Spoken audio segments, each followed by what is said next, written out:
I'd like to call the order the Common Council meeting for March 20th, 2023. We will begin with the Pledge of Allegiance. Councilman Veteran Galloway. Pledge allegiance to the flag of the United States of America and to the republic for which it stands, one nation, under God, indivisible, with liberty and justice for all.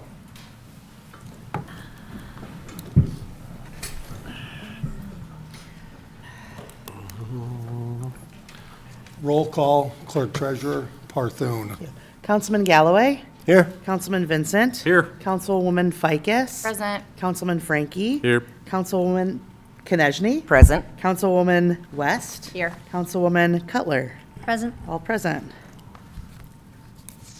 Approval of minutes. Do I have a motion? So moved. Second. Motion and a second. Discussion? All in favor? Aye. Aye.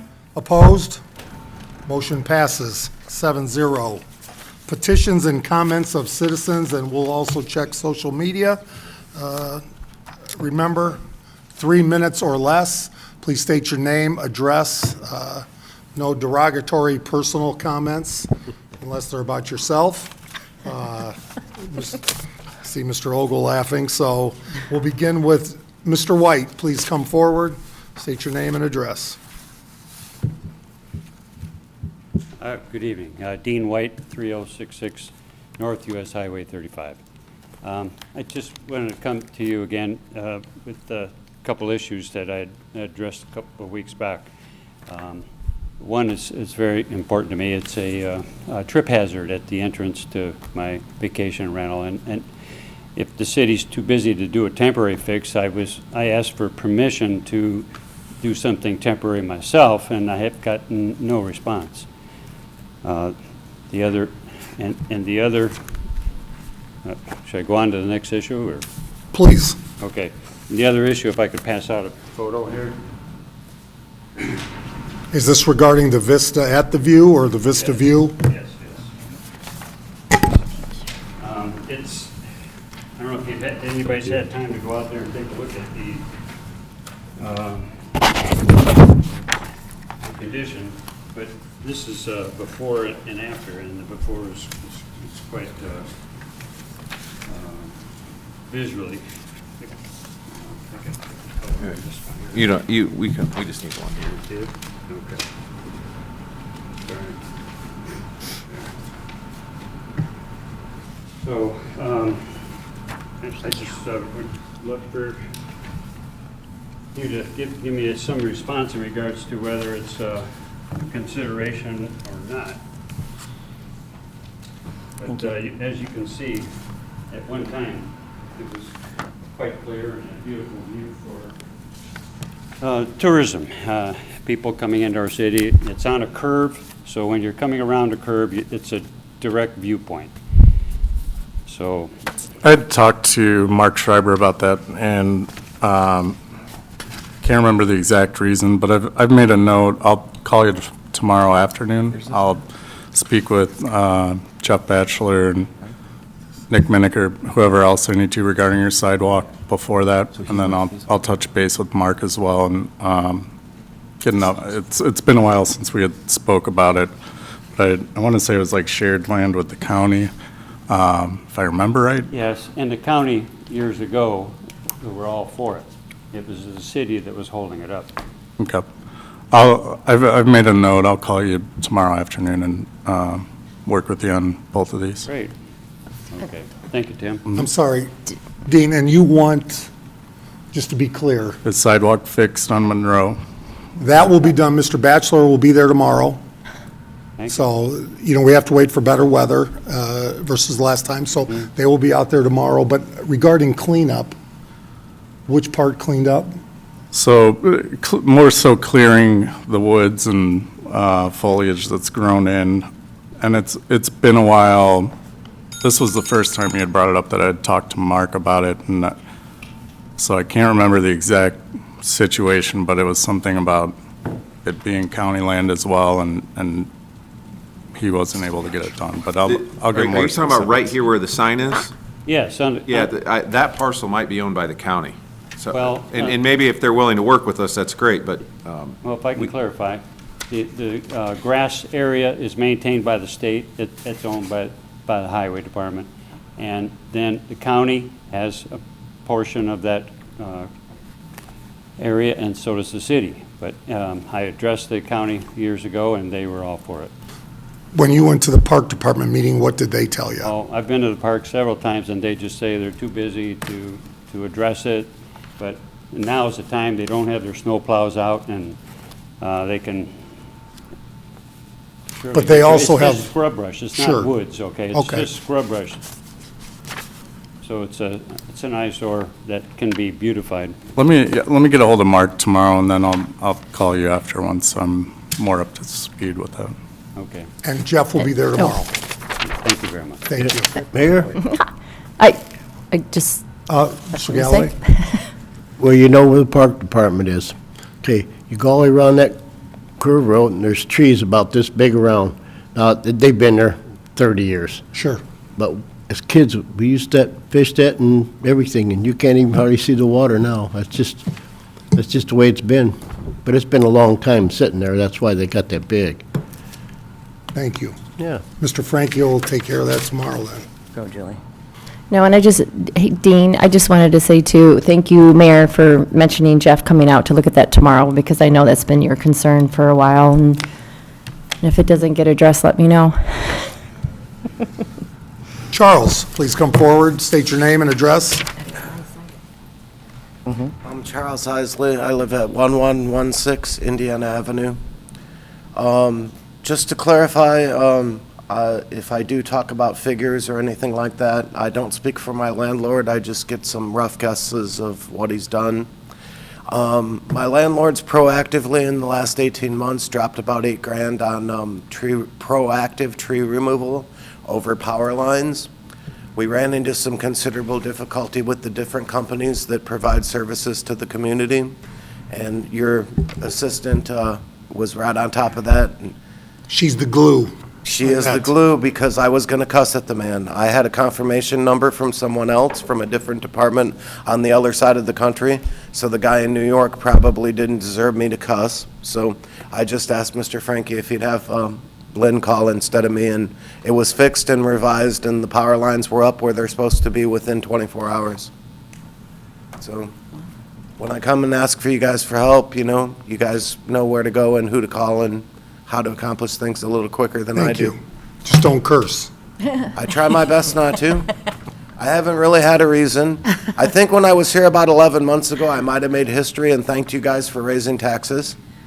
So I don't know if I did that, but if I haven't, that 1% increase for the EMS and keeping the EMS system, we have one of the greatest EMS systems I've ever worked with. My property, I don't know if you guys follow it, but we've had a suicide at our address. We've had NIPSCO tower knocked down by a drunk driver, and his car was impaled in the tower, and he was trying to escape. So I might not have been as nice as I could have been. Verbiage is important.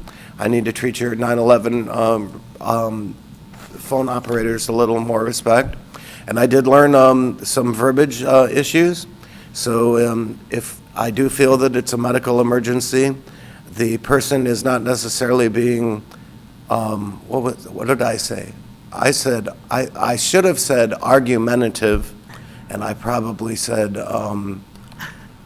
another word that also sent PD out.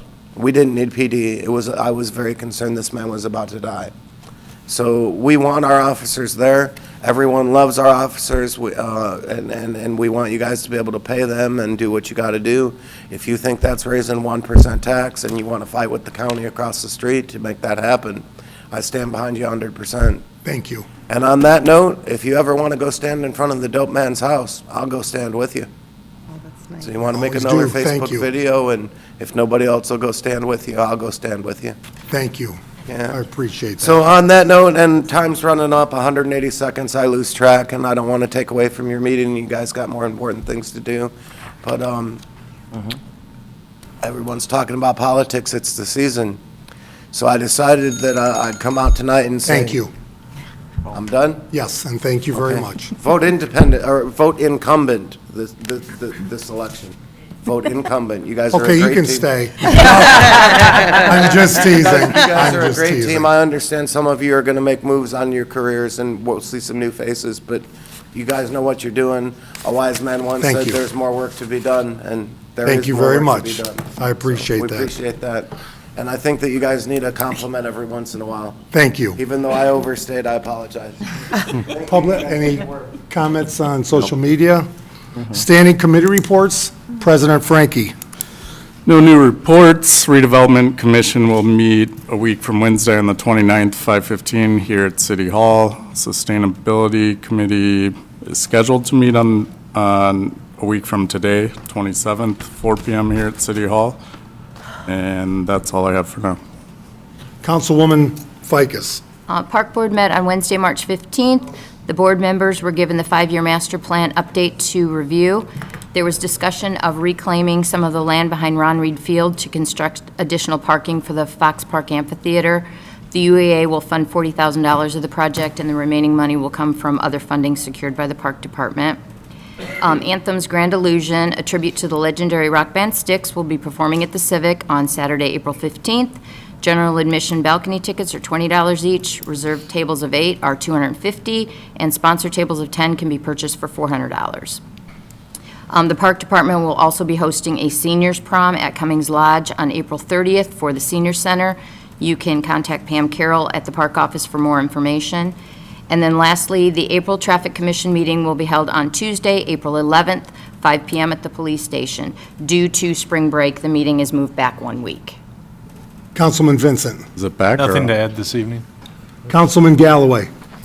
At the Police Merit Commission meeting on the 14th, we were kind of discussing and throwing around about if we annex up farther north, you could be looking at going up to 60 police officers instead of 44 to cover everything. But I'm sure you know that, right? That's all I got. Councilwoman Cutler. Nothing to report at this time. Councilwoman West. I have no new reports tonight, and then the next fire merit meeting will be Wednesday, April 5th at 6:30 at Fire Station Number 1 on 18th Street. Councilwoman Konechny. The Historic Preservation Commission will meet tomorrow, Tuesday, March 21st at 5:30 here in council chambers. And the Airport Authority's next meeting is scheduled for Wednesday, April 12th at 5:15 at the airport. We do have police here, I believe, for Shield 616 presentation. Don't be bashful. Officer Favia, welcome. Ryan Favia, Local Port Police. So the gentleman you're going to be speaking to is Jake Scafeld from Shield 616. I met with him in Colorado in August this year, and he will brief you more on what his organization does. It's a charitable organization that provides law enforcement officers with outer carriers and ballistic vests. So turn it over to Jake. Can you guys hear me? Jake, welcome. Thank you. Are you guys able to hear me okay? Yep, we can hear you. Could you speak up just a Wonderful. little, please? Well, I'll yell if I need to, but I won't swear like the last guy. I appreciate you guys and your time, and Brian, thanks for coordinating all this. And yeah, so I was blessed to meet Brian at an event here in Colorado, and I run a nonprofit that's called Shield 616, and I was a police officer here in Colorado Springs, Colorado, for just under 14 years. And why I started a nonprofit that donates specifically rifle-rated armor for our first responders is because I was involved in 2 different active shooters here. Just shortly, I was involved, it was called the New Life Church active shooter back in 2007. And then I was part of our SWAT team that was involved in the Planned Parenthood active shooter on Black Friday in 2015. And that one, we unfortunately, on top of all the civilians that were killed, we had 5 officers shot, 1 was killed. But in both of these situations, we went up against individuals whose only intent that day was to kill as many people as they could. And both of them had rifles. And a lot of people don't realize when you look at what I call a true first responder, the men and women that drive those police cars, we wear what we call a soft vest, just kind of like what Brian's wearing right now. But those vests are only designed to stop handgun calibers. And so after those two situations I was involved in, the Lord just laid it on my heart to form a nonprofit that was going to have no red tape, no strings attached, no hidden agenda. And we were just going to come alongside agencies that didn't have that armor. And we started right here where I am in Colorado Springs. We have over 800 police officers, and we didn't have it. So the way we go about doing this, we want to rally the local community around their first responders. And that was something very near and dear to my heart here in Colorado, just with kind of everything going on.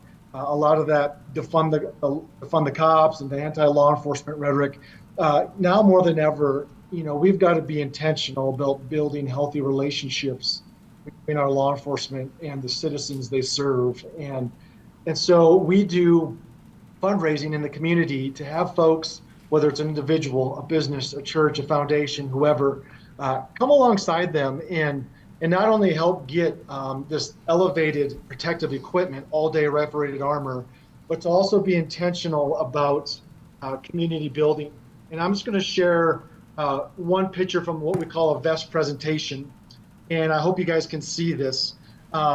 So this was actually had to be held at a church, and because it was just so large down in Texas. But you can see all the deputies up front there. This is in Fort Worth, but you can see all the other people in plain clothes, and those were the folks that got behind the effort and not only helped provide, that elevated protection, that rifle armor, but they also had a chance to come and meet their officer, in this case, meet their deputies. And so, as you can imagine, it was a very powerful ceremony, and just for those folks. And we had individuals, we had people donating as businesses, as churches, foundations, family foundations, just kind of the whole community coming together to get behind them and not only better protect them, but to better support them.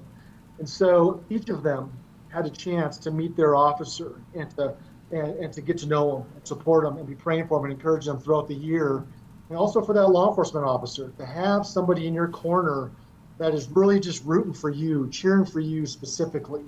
Our law enforcement need to hear that now more than ever. They're doing a very thankless job and a very dangerous job. And so our heart and our mission with Shield 616 is to better protect our protectors, but also to help build better community relations. And I was out there a couple months ago and was blessed to meet some of your community, including two of your council women sitting over there.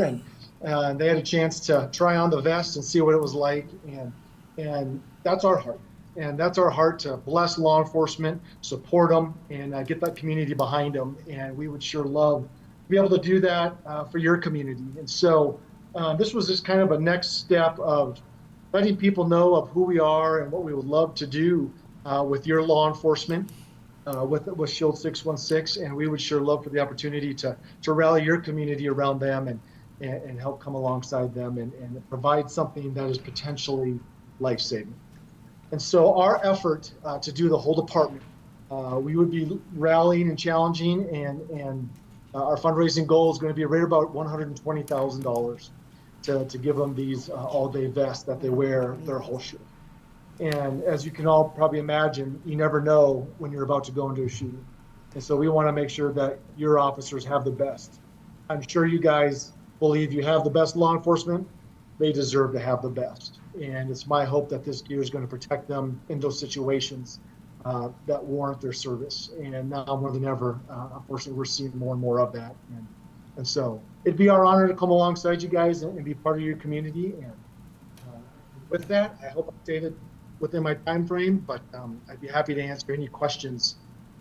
Questions from the council. So the 120,000 completely, Jake, from the community, you raise that, and how long does that normally take to raise those type of funds? Well, obviously, my heart would be not very long. We try and move with a sense of urgency, because who knows what's going on right now in your community. So we try and move as quick as we can. And, there's different ways we go about our fundraising. Obviously, we had a good lunch and learn with the initial kind of letting people know who we are, what we'd like to do. Hopefully some folks within that meeting can help us network, get behind the effort. But our heart would be move as fast as we can and get these guys this equipment. One of the things I loved about law enforcement is I never knew what I was going to do that day. And that's also scary. You don't know what kind of danger you're going to be facing that day. And so we try and move as fast as we can. Have you ever had an opportunity that you were not able to raise the funds for a community? No, I mean, sometimes they take longer. Obviously, we're in big departments. Prime example, we're just starting off with Chicago PD. That's going to take some time. That's 12,000 cops. And again, it's just, I think a lot of people love the second component of what it is we're doing, that community building aspect. It's not just to donate and disappear, but they actually get to be part of it. And so I think that's really attractive to a lot of people. But as far as, starting an effort and ending it, no, we haven't done that. I will say, I know a couple people in your community, and so those lunch and learns are really important for just folks in that community to come together and hear about it and to help me network, we want to talk to folks that would be interested in it. And I know it's not for everybody, but our goal is to get them all done, and we're not going to stop until we do that. So what exactly does the 120,000 entail? Is that the outer carrier, the soft body armor, and the hard plate? Yep. So if everyone's looking at Brian right now, that vest, obviously Brian and his staff, the chiefs and their sheriff, they discussed internally what they'd be getting. So you'd be getting a vest carrier very similar to what Brian's wearing right now. You'd be getting the soft, it's called Kevlar. That's what Brian's wearing right now, and that's what most agencies across this country is considered standard issue. It includes that. But then where we go beyond that is those rifle-rated plates, that hard armor that they can put in those vests to wear their whole shift to give them that protection. And what makes so the gear's called Angel Armor. And what makes them different and why we would want to change the vest that Brian's wearing is Angel Armor is the only one that designs their vests specifically around those rifle-rated plates. They're the ones promoting all-day rifle-rated armor, not just active shooter vests that these guys keep in their car and their armor up during a situation. And so their vests are meant to take those plates, to take that additional weight, and to make it comfortable for the law enforcement officer to wear it. So yeah, Brian, that's the total amount for the internal carrier, external, the soft vest, and the plates. So our council and our city does provide officers with the soft body armor. So if our department already has soft body armor, that cost would be lower, correct? If we didn't need the soft body armor with it, just the outer carrier and the rifle plates? Correct. We typically, try and get you that soft vest because, again, it's designed for those plates, and a lot of the other manufacturers don't have that mentality. And so, we could definitely do that. And yes, to answer your question, it would lower the fundraising amount. But obviously, our goal is going to be to try and get you the whole thing. Right. All right. Thank you. Do you have some idea, since our council's been very proactive on this, how much less that would be in fundraising? Is it 50%, 75% still needs to be raised? If you're just doing plates? Just doing rifle the plates? exterior. Just doing the exterior minus the soft body armor. Okay, give me 1 sec here.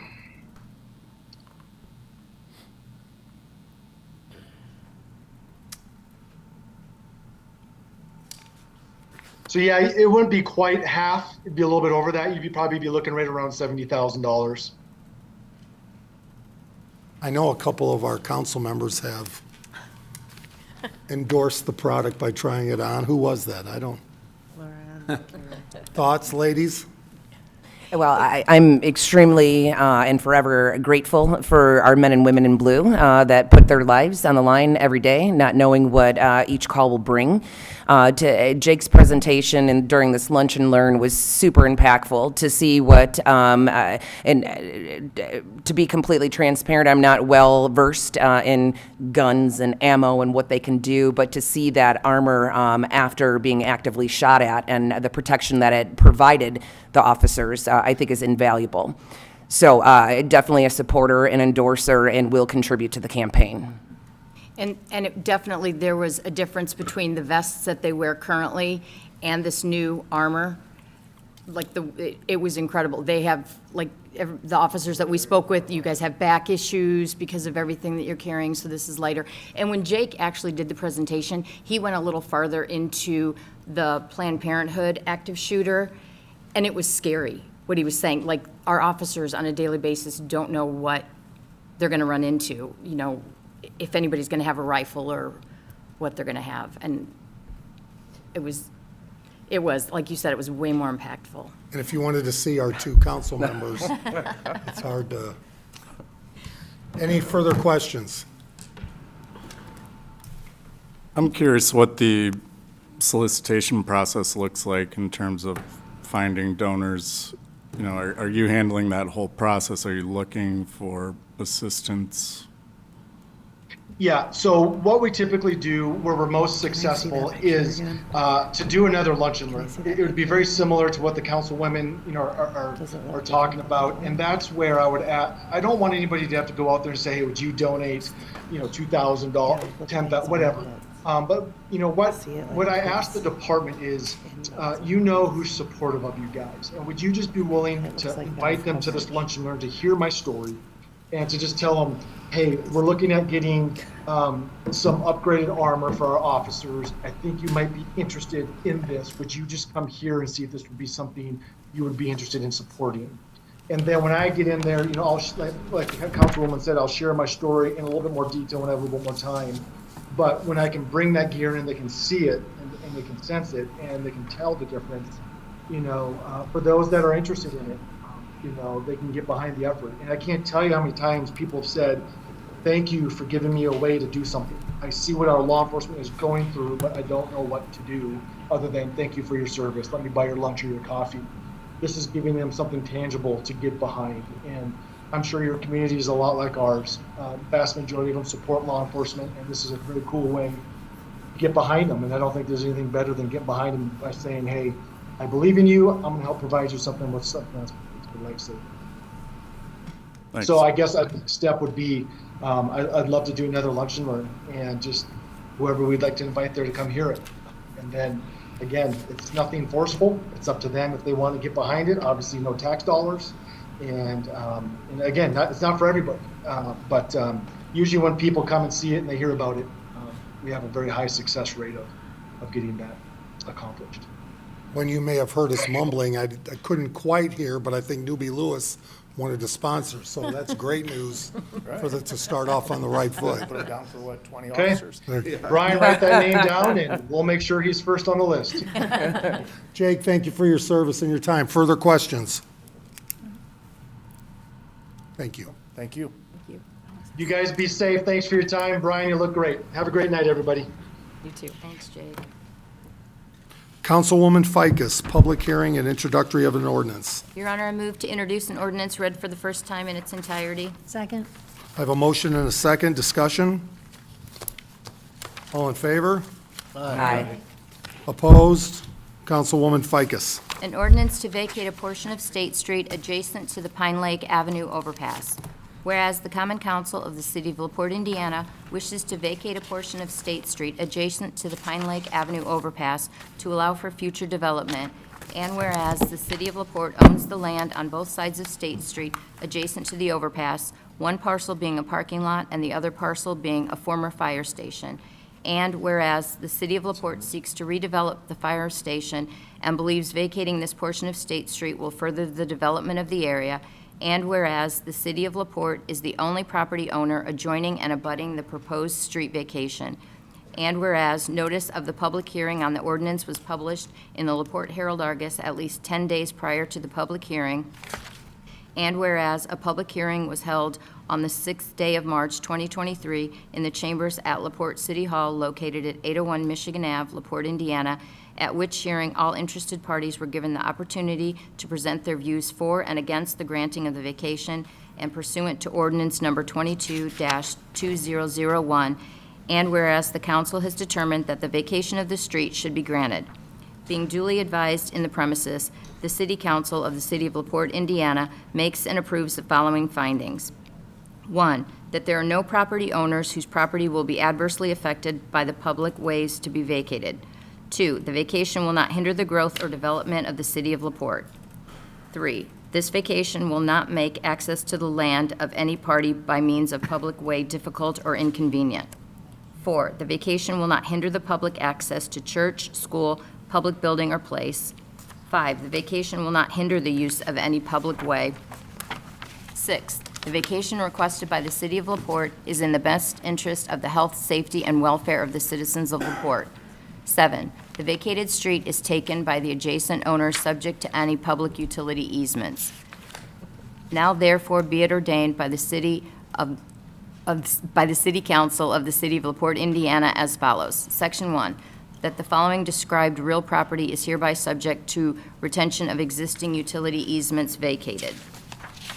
Section 2, the clerk treasurer of the City of LaPorte is requested and directed to record this ordinance in the office of the recorder of LaPorte County, Indiana, and also to present this ordinance to the LaPorte County auditor. Section 3, this ordinance shall be in full force and effect from and after its passage, adoption, and publication as required by law. End of ordinance. Mr. Cook, would you like to speak on this? Just to give further clarity. Yeah, good evening, Council. Bert Cook, Executive Director of the LaPorte Economic Advancement Partnership. So the property that we're talking about, the old fire station, you may remember we've talked about during a number of meetings over the years. Dudley Byler, who intends to be the owner of that property, is here with us tonight. He's been working hand in hand with our team, that being Nick Minnick, our city engineer, Craig Phillips, our city planner, to come up with a plan for the redevelopment of that property.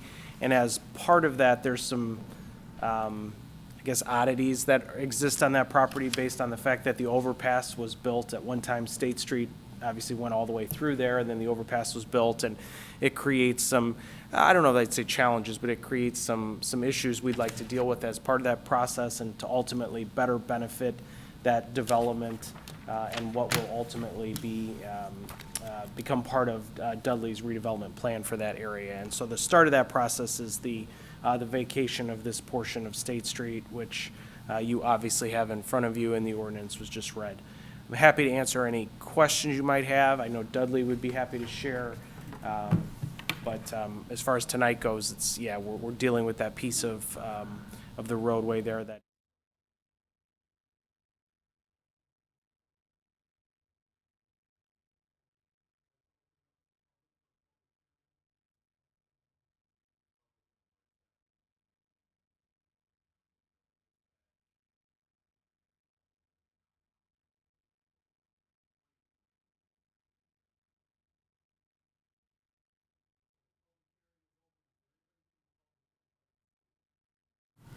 Anybody from the public? Hearing none, I will now close the public hearing. Do I have a motion? You don't. Do I have a motion to approve? To close the public hearing. I'm sorry, to close, do I need a motion? You don't need a motion. No, I've closed a motion to approve the ordinance. That would require a suspension of rules, right? So because we've not had any question, debate on this issue, it's a small piece, correct? Would there be any interest, because this is only the first reading, to vote on a approval of the ordinance on a second reading? I mean, personally, I'm fine with it. It's kind of a dead space that there's really no other possible purpose. And Bert did come before Traffic Commission as well, and we all agreed with it. Traffic Commission, and there's 3 of us that are on Traffic Commission as well. I'd like to say that I know that Dudley had a wonderful development in downtown, which has been incredible for us downtown, and knowing that he's the developer behind this, I would like to really help out in any way we can. So if this is time sensitive, I would say, yeah, move forward on it. Make a motion to suspend the rules. Second. I have a motion and a second. Discussion? All in favor, state by saying aye. Aye. Opposed? Motion passes. So now we will move, I'd like to make a motion to approve the ordinance as presented on the first reading. Second. Second. I have a motion and a second. Discussion? All in favor? Aye. Aye. Aye. Opposed? Now, Motion passes. okay. So now, should I go ahead and do this? No, you don't need to. Don't need Yep. to do the No, second? no. Okay. Don't need to read it the second time, correct. Even by title. By title only? Okay. So we can take a motion. Right. So do we have a motion to approve? That's what we just That's did. what I presented, Your Honor. A second. Yeah. Nice second. Further Passed discussion? unanimously. You gotta have yourself there. Yeah, Yeah. So we're good. so we are good. Well, Mr. Byler, congratulations.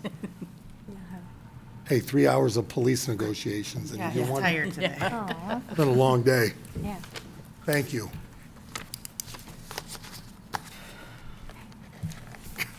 I almost called you Congresswoman Knežny. Let's so- go. Let's go. Councilwoman Knežny. Your Honor, I'd like to present a development agreement estoppel certificate. Second. I have a motion and a second discussion. All in favor? Aye. Opposed? Councilwoman Knežny. Development agreement entered into as of October 1st, 2021, by and among the city of LaPorte, Indiana, a constitutionally chartered municipal corporation of the state of Indiana, the city.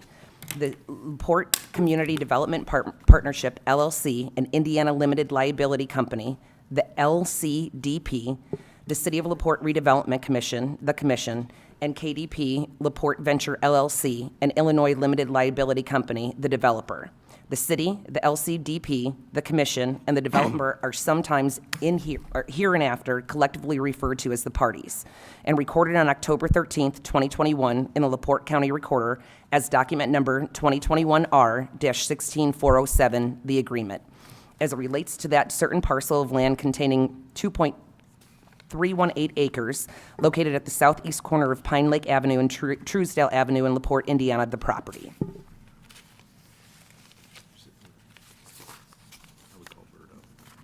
Mr. Cook.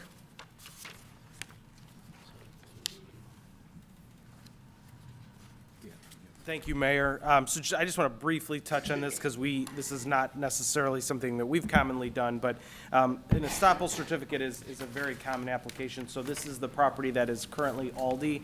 It's owned by a company called Kensington Development. They intend to sell the property.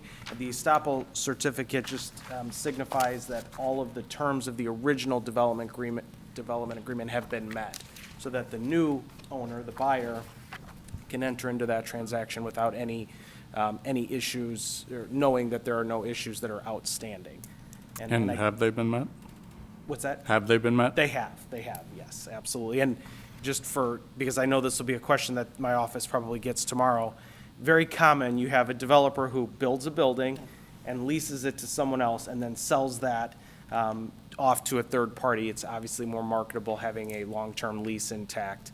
So that's all that's occurring. Aldi is not going out of business. It's just the fact that the owner of the building is selling it to somebody else. The new Aldi, not the old Aldi where the Dollar Tree is. Correct, the new Aldi in Newport Landing. That we had nothing to do with as a city. The Dollar Tree. Dollar The Tree. Dollar Tree. It opened like overnight. Just checking. Okay, clarifying. The, Bert, I believe the Starbucks recently went through this, right? Where the developer built Starbucks, signs a long-term lease with Starbucks, and then they turn around and sell it to a third party. Correct. I think the general public may not always recognize that's occurred, but that's a very, very common application in the development world and the real estate world. And so this is kind of par for the course in my line of work. Great. Questions from the council? Do I have a motion to approve? So moved. Second. Motion and a second. Discussion? All in favor? Aye. Opposed? Motion passes. Thank you. Just real quick, too, on, since the Dollar Tree issue came up, and it seems there's been a lot of public comment about it, the city had no involvement whatsoever in the old Aldi location, which is now a Dollar Tree. It's a private developer. They reached out multiple times to try to get the mayor to sign off on the lease. We made it very clear that the city's not going to do that, but at the same time, if it's zoned appropriately, which it is, the store can obviously go in there. And so I don't know if you have any other comment on that, Mayor, but they tried 6 or 7 times to get the mayor to sign something.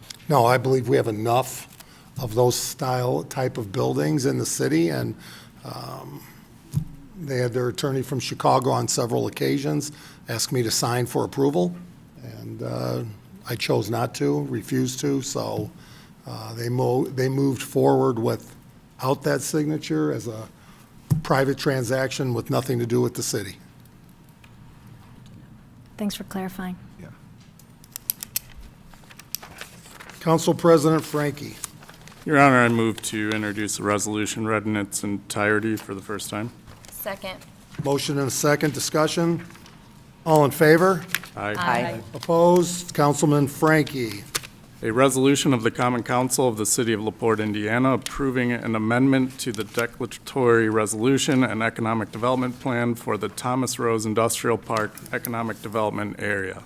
Whereas the City of LaPorte Redevelopment Commission previously adopted and amended a declaratory resolution establishing the Thomas Rose Industrial Park Economic Development Area and the Thomas Rose, typo there, Nick, and the Thomas Rose Industrial Park allocation area in the City of LaPorte, and approving an economic development plan for the economic development area. And whereas on February 22nd, 2023, the Redevelopment Commission approved and adopted a resolution amending the declaratory resolution to add to the plan a certain project consisting of the acquisition of a leasehold interest in certain property as described in the 2023 resolution. And whereas the Redevelopment Commission submitted the 2023 resolution to the City of LaPorte Plan Commission for its approval pursuant to Indiana Code 36-7-14-16. And whereas the Plan Commission on March 14th, 2023 issued its order approving the 2023 resolution. Now therefore be it resolved by the Common Council of the City of LaPorte, Indiana as follows. Number one, the Common Council hereby approves the amendment to the declaratory resolution and the plan as provided in the 2023 resolution, and hereby approves the order of the Plan Commission approving the 2023 resolution. Number two, this resolution shall be in full force and effect from and after its passage by the Common Council and approval by the mayor as required by law. End of resolution. This is a resolution. It can pass this evening. Mr. Cook? Okay, this is my last one for tonight, I promise. So just to give you a brief update on this one, you'll remember in 2020, we moved forward with a industrial speculative development with the Qualls family in the Thomas Rose Industrial Park. That building has since been built, and you'll remember at least before they ever finished construction, we've got Gravier Inc. and American Rental both lease space, and the entirety of the building is leased and a great asset in the Thomas Rose Industrial Park. So at that time, we signed a development agreement with Quincy Development or the Qualls family, and that incentive package at the time, we knew what we had offered them, but the mechanism by which we got that incentive to them, we weren't sure of. We knew we could do it, but the best mechanism was undecided at that point. The Redevelopment Commission has since engaged Tom Pittman, who most of you know, and I know the council has worked with in the past. Tom is an expert in this area, and he has designed the process by which we ultimately benefit that project with their incentive, and that involves a lease interest in the property itself. In order to do that, we have to go through a number of steps that starts with the Redevelopment Commission. They amend the development area, so each year the Redevelopment Commission issues their plan for the coming year about where they intend to spend their funds. Again, that's speculative, right? We're trying to project out into the future, so we don't always encompass all the individual areas, and when we have a project that pops up that we want to utilize tax increment financing funds through, then they have to amend their development area plan, which is what we're doing here tonight. So it goes Redevelopment Commission, it was passed by the Redevelopment Commission and then forwarded to the Plan Commission, who considered it and passed it, and then sent here to you all tonight to certify that that amending that development area is in line with the strategy of the city, and ultimately will allow us to pay out that incentive to the Qualls family as per the original development agreement we signed in 2020. I'll make a motion to approve the amendment. Second. The resolution. The resolution for an amendment. I have a Second again. motion and a second, discussion. All in favor? Aye. Aye. Opposed? Passes. Thank you. Get that updated and have you sign it tomorrow. Councilman Galloway. Your Honor, I'd like to introduce a resolution. Second. Motion and a second. Discussion. All in favor? Aye. Opposed? Councilman Galloway. Resolution to transfer funds within the 2023 budget. Whereas there are additional monies needed in certain line items in the 2023 budget in order to pay for essential services and obligations. Now therefore be it, and it is hereby resolved by the Common Council of the City of LaPorte, Indiana, that the following salaries be made with, following transfers be made within the following budgets for the year 2023. Park non-reverting, 2211-803. From other services, 391 to 111. Salaries, $2,280. From other services, 391 to 121. FICA Medicare, $260.46 in the resolution. Do I have a motion Make to a motion approve? to approve. Second. I have a motion and a second. Discussion. All in favor? Aye. Aye. Opposed? Motion passes. Councilwoman Cutler. Your Honor, I move to introduce a resolution read for the first and only time in its entirety. Second. Motion and a second. Discussion. All in favor? Aye. Aye. Opposed? Councilwoman Cutler. A resolution by the Common Council of the City of LaPorte approving the downtown parking study. Whereas the City of LaPorte retained Walker Consultants to evaluate the current and future parking conditions and provide a comprehensive parking plan to guide the city on issues related to public parking. Whereas Walker Consultants has provided recommendations based on the information gathered, which included documentation of existing parking space inventory and occupancies and identification of parking space availability by public or private use restriction, and a turnover and duration survey performed for select on-street parking spaces quantify the number of potential overtime violations within time-forced spaces. Whereas the Common Council of the City of LaPorte hereby adopts and approves Walker Consultants' downtown parking study. Now therefore be it resolved by the Common Council of the City of LaPorte as follows, that the Common Council of the City of LaPorte hereby adopts and approves Walker Consultants' downtown parking study, which will improve the utilization of current parking assets. End of resolution. Do I have a motion to approve? Motion to approve. Second. Motion and a second. Mr. Phillips, please come forward, please. Thank you, Mayor. Good evening. I think you're all pretty familiar with this parking study since there was pretty significant involvement by the City Council, the Business Improvement District Board, the Redevelopment Commission, and the Traffic Commission as well. We recently held a workshop where the entire study was presented in great detail by the consultants with those four bodies in attendance and represented.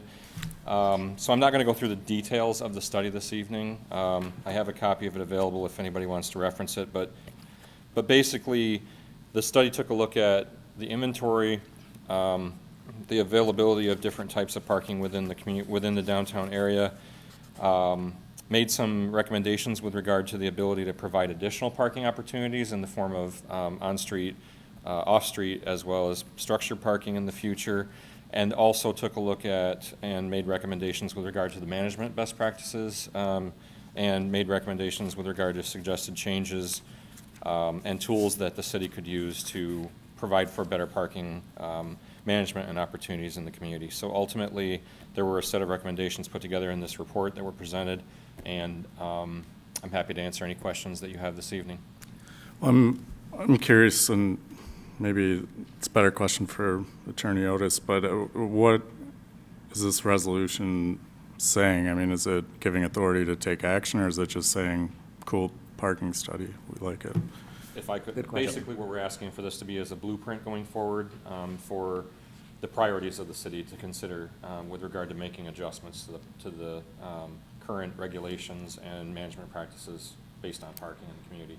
And it would be our intention to work as part of the 2024 budget season to start to implement some of these changes based on that priority. Okay. basically- But it's that would basically still require approval from council, right, for those monies? So Absolutely, we're just for those saying, individual actions, good yeah. study, basically.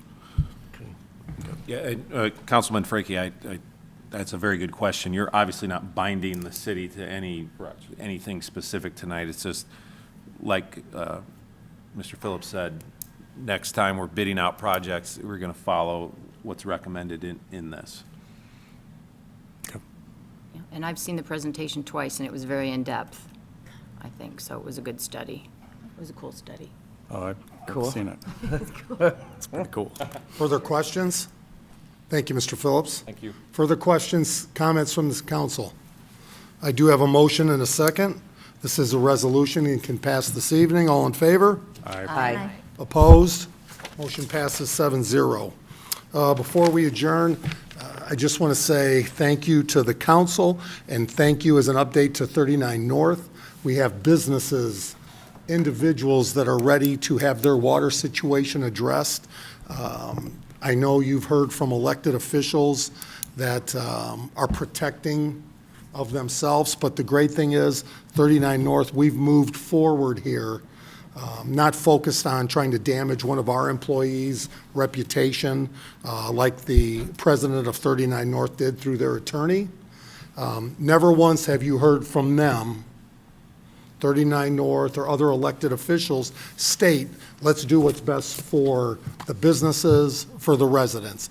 It's protectionism, and our group is focused on 39 North, the residents, the businesses there, and things are moving accordingly, thanks to all the individuals up there that recognize we are the only solution for the past many years.